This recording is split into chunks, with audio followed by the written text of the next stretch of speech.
Grupo sou eu aqui. Então, turma, o trabalho é sobre árvore filogenética. Eu sou André Costa, a professora é Ana Carolina Simões. Tá. O pioneiro das sistemáticas foi o Carolus Linnaeus. Ele iniciou com a nomenclatura binominal em 1735. No caso, essa obra de 1735, ela consiste na compilação de todas as espécies descritas que ele conseguiu encontrar na época, e ele classificou isso,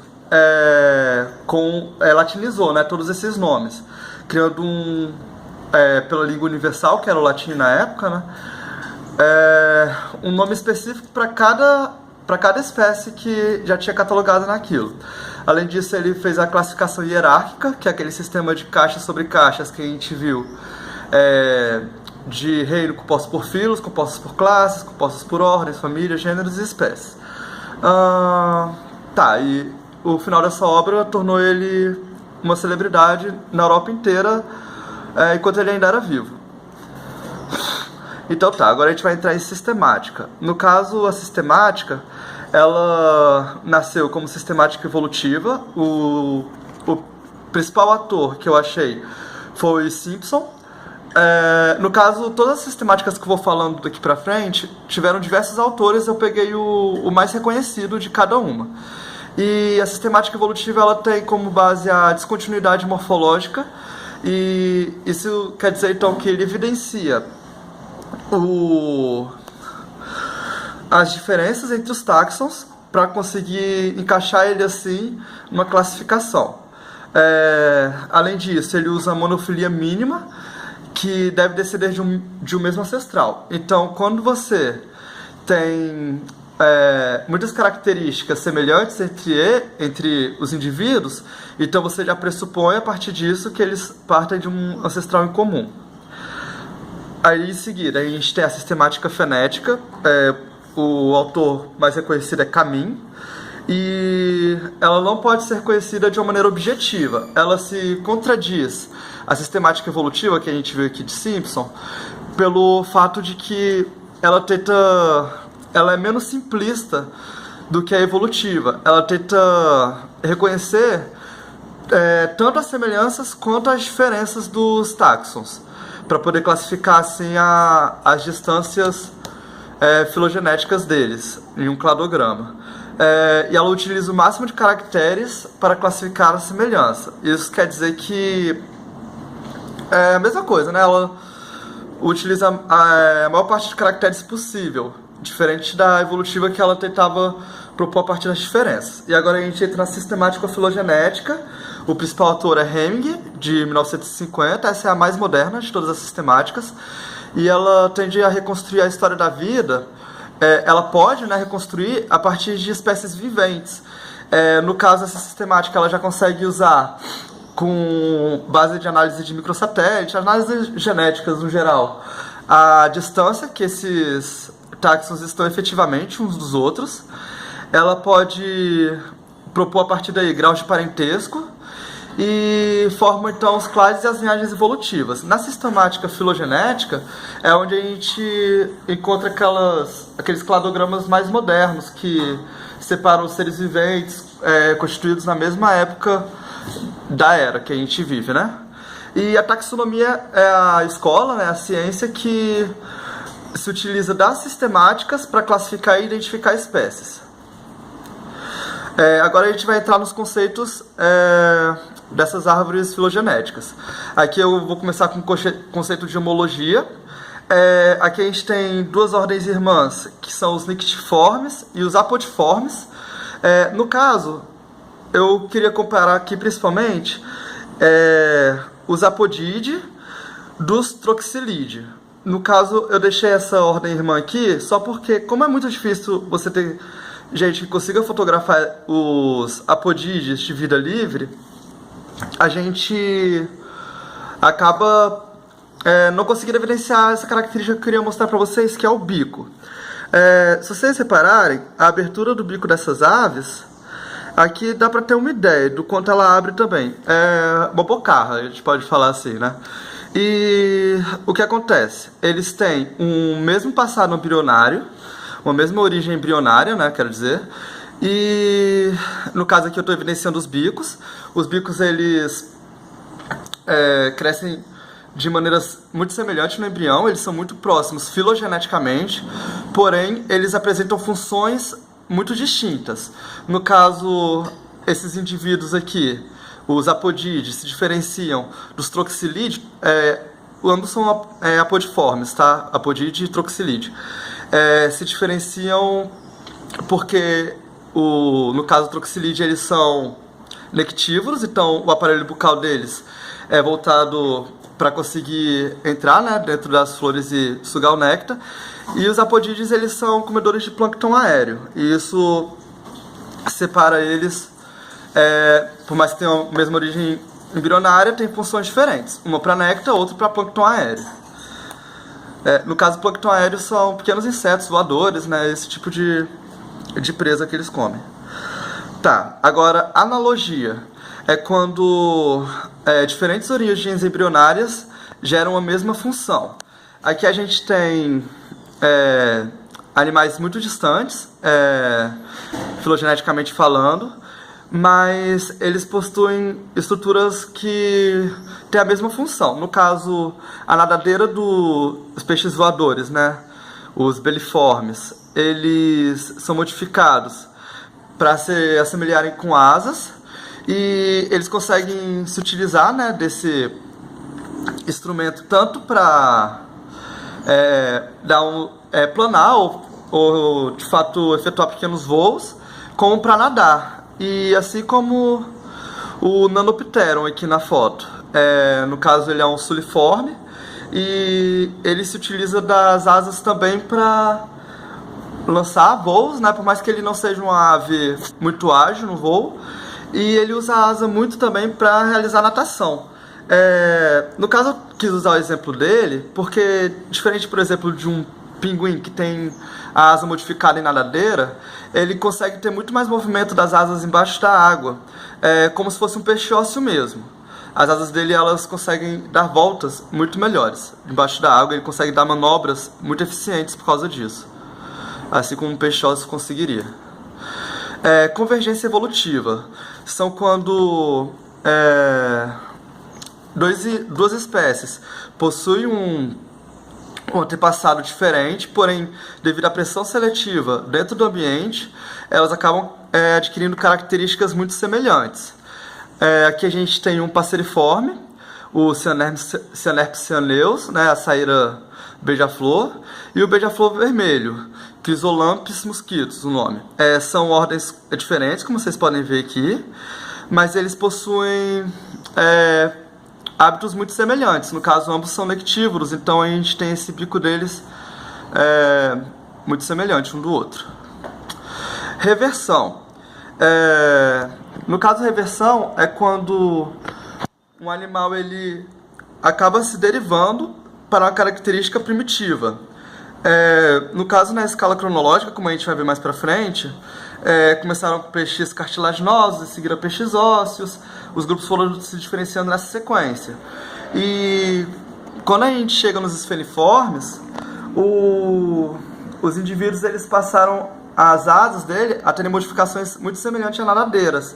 O exemplo mais comum que a gente tem em reversão são os golfinhos, na verdade, como tubarões. Só que isso também pode ser considerado uma reversão, uma característica de reversão, sim. Eu só estou tentando usar sempre exemplos que fujam do óbvio que a gente encontra nos livros. Exemplos que sejam mais relacionados com a minha vivência mesmo. No caso, a reversão que se deram nos golfinhos tornou eles mais hidrodinâmicos do que os próprios peixes, que os próprios tubarões. Só um adendo. Vamos seguir então. Pronto, agora a gente vai entrar no conceito de plesiomorfia. Plesiomorfia ela é caracterizada como uma condição primitiva. Então, aqui a gente tem um cladograma que a gente está mostrando a origem evolutiva dos vertebrados. E aqui a gente tem o início da notocorda, como vocês podem ver. E daqui para cima a gente tem a característica nova surgindo, que é a mandíbula. E no caso, a plesiomorfia nesse grupo, que eu tô separando para vocês, seria a ausência da mandíbula.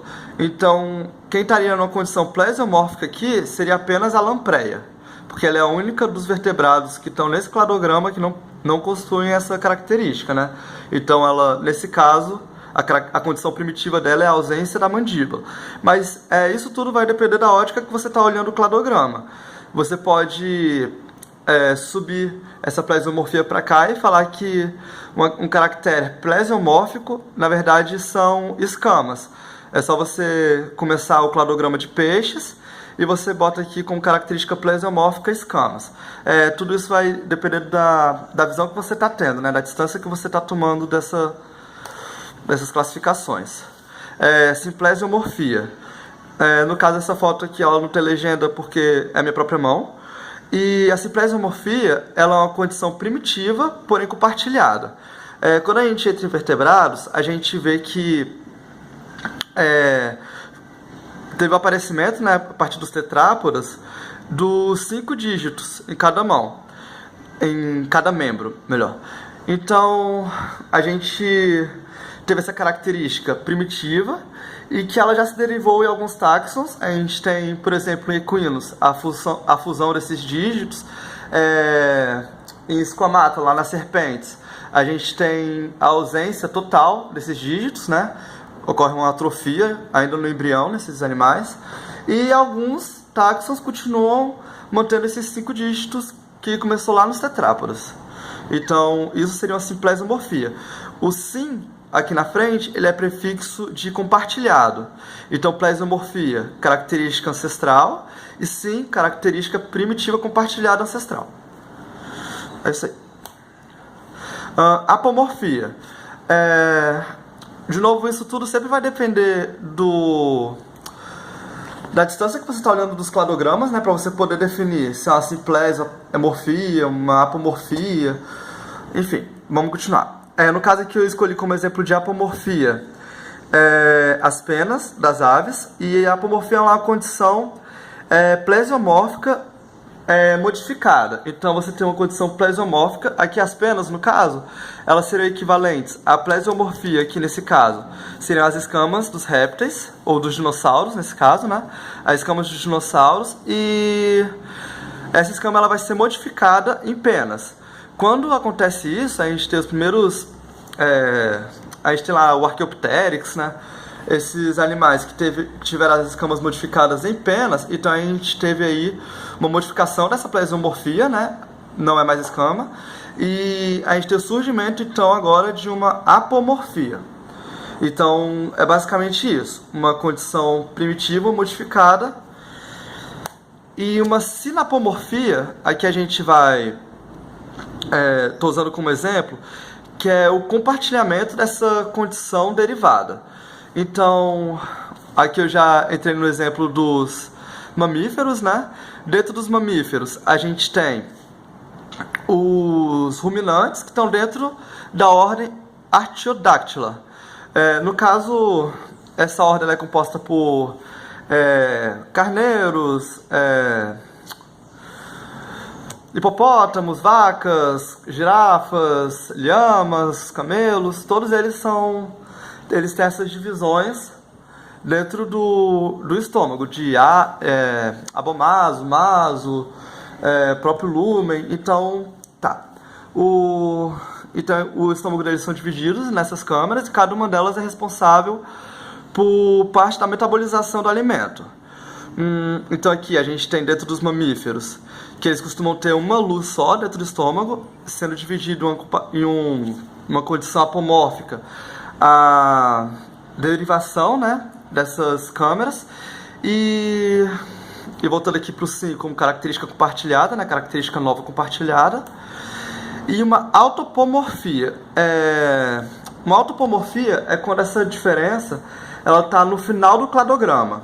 Então, no caso, a gente tinha aqui, no exemplo do hipopótamo, da vaca, essa sinapomorfia com um grupo amplo de táxons. E quando a gente entra mais dentro desses táxons, a gente consegue encontrar também os cetáceos como uma infra-ordem de Artiodactyla. Tem autores que defendem eles fora da ordem Artiodactyla como Cetaceodactyla, mas eu não consegui achar nada concreto separando mesmo essas duas ordens, então eu mantive assim. Se tiver alguma atualização, ainda assim vale o conceito de entender que essas ordens, elas, se forem separadas, continuam sendo muito próximas, filogeneticamente falando. E por que os golfinhos, se eles possuem o estômago também dividido em câmeras, por que eu considero isso como autapomorfia e não só uma sinapomorfia? Porque eu considerei aqui como uma diferença que torna eles autapomórficos, o conjunto enzimático que esses animais têm, porque eles se dividiram entre esses herbívoros, né, entre esses ruminantes, em um grupo com tendências à carnivoria. E isso foi acentuado com o tempo, e hoje em dia eles têm um conjunto enzimático que é feito para digestão de carne. Então, isso separa eles, como autapomorfia, né, esse conjunto enzimático, dos outros ruminantes, que são, no geral, herbívoros mesmo. Tá, ok.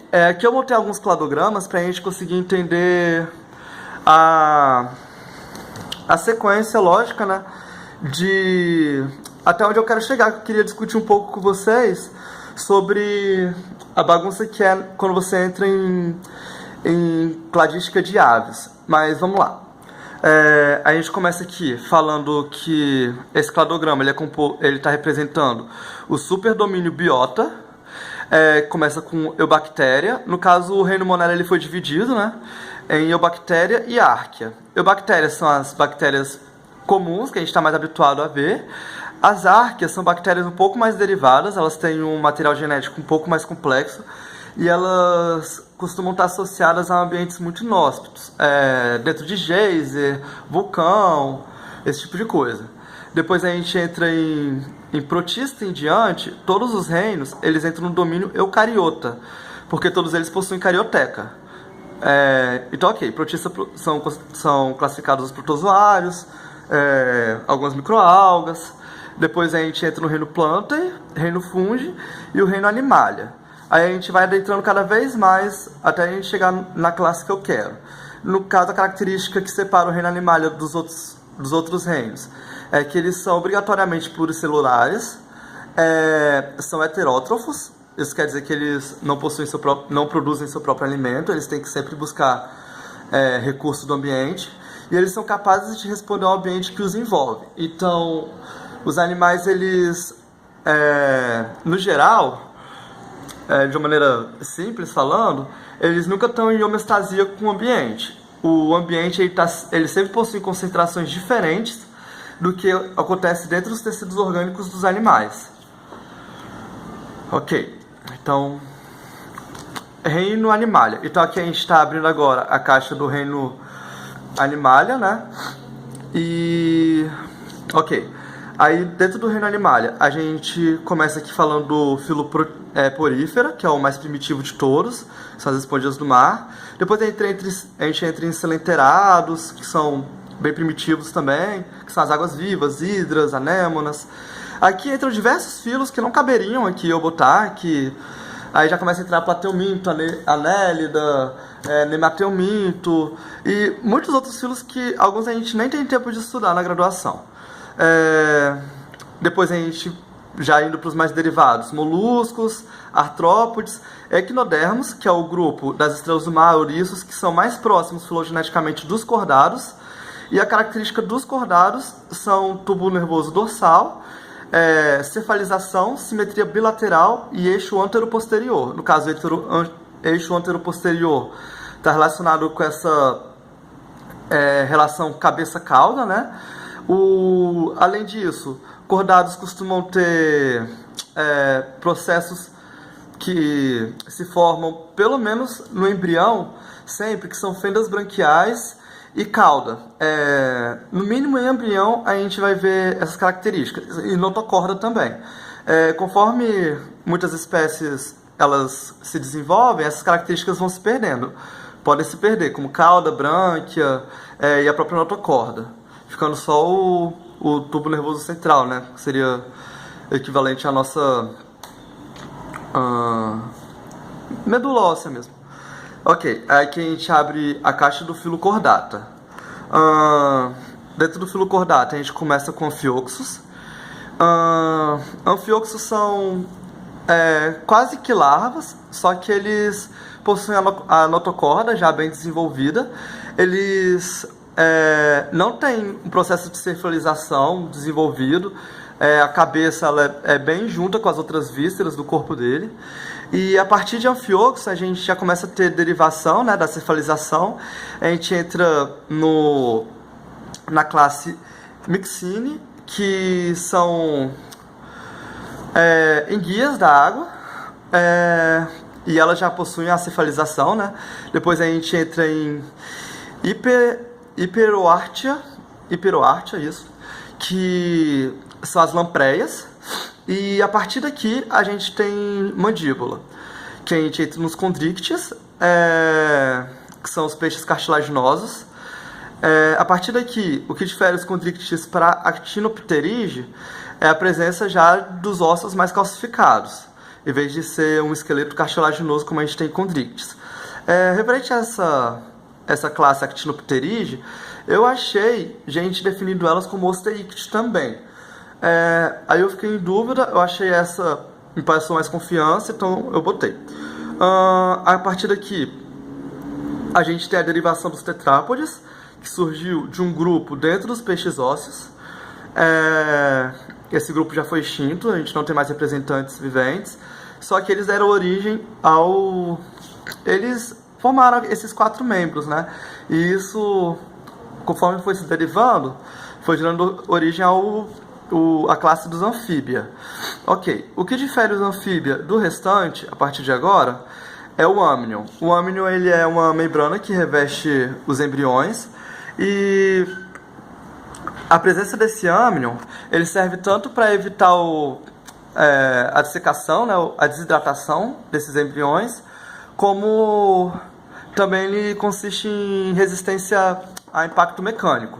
Então, o amnion possibilitou que as classes em diante não fossem mais dependentes da água como os anfíbios são, para os embriões não se ressecarem. Então, ok. Então, a partir daqui, a gente começa a ter uma irradiação muito grande de espécies, porque elas puderam ocupar esses espaços que estavam vazios nos nichos dos ambientes terrestres. Então, a partir daí, a gente teve uma irradiação de antes e depois do amnion muito grande. Ok. A partir daí, a gente entra em reptília. Logo aqui, quando acaba o anfíbio, né, a gente já tem ancestrais em comum que estão dando origem aos reptílias. Ok. Próximo passo de reptília. O grupo se diferenciou em mamália e em aves. Ok. As aves,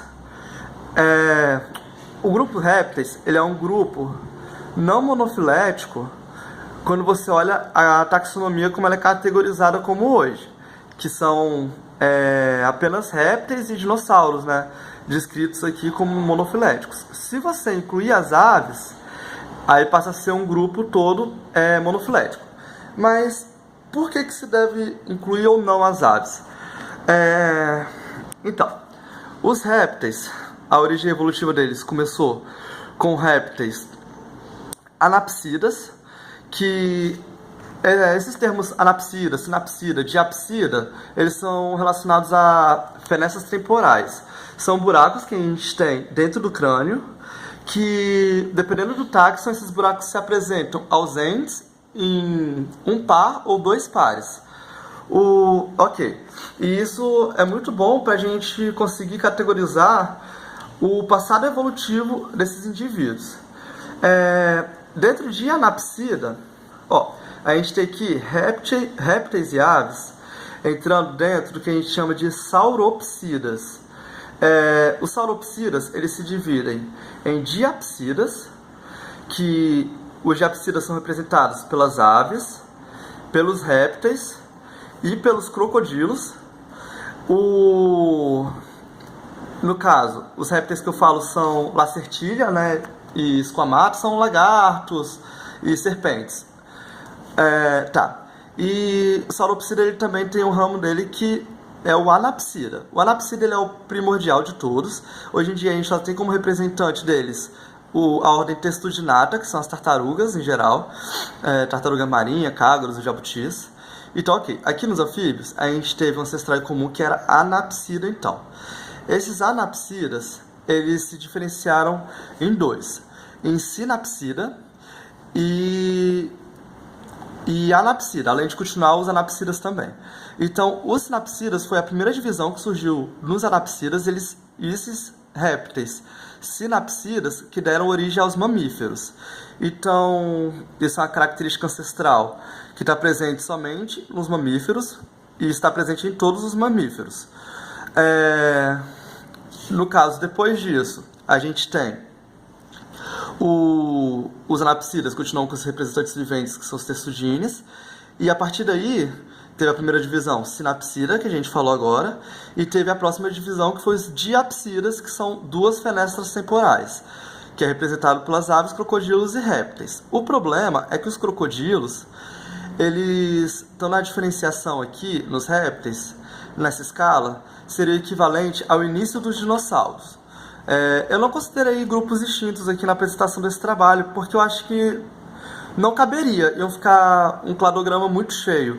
Então, de certa forma, acreditem em mim. Os crocodilos, eles surgiram no início dos dinossauros, e a partir daí,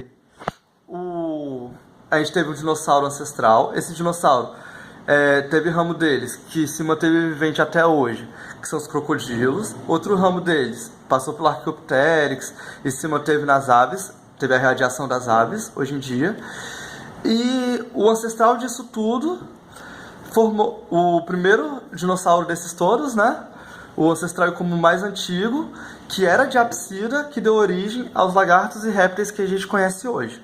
Então, considerando todas essas informações e a ordem cronológica que esses eventos foram acontecendo, e considerando a diversa radiação que já aconteceu dentro do grupo das aves, que é onde teve maior radiação de espécies dentro de vertebrados, com exceção dos peixes ósseos, do Actinopterygias, eu particularmente não acho que aves devam ser inclusas dentro de répteis, como alguns autores propõem.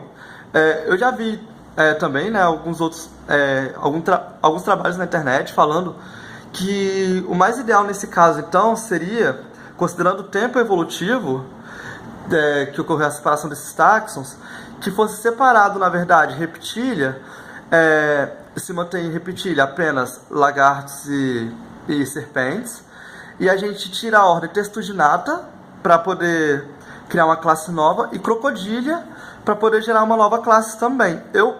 Na minha opinião, isso faz mais sentido do que tentar englobar as aves dentro dos répteis, considerando a irradiação de espécies que já se deu nesse grupo. Essas são minhas referências bibliográficas. No caso, eu não botei aqui porque eu não soube como formatar, mas boa parte dos meus slides eu tirei como referência também os slides da Ana Carolina, da matéria de taxonomia. Eu consegui com outra turma. E é isso, meu trabalho é esse. Espero que vocês tenham gostado.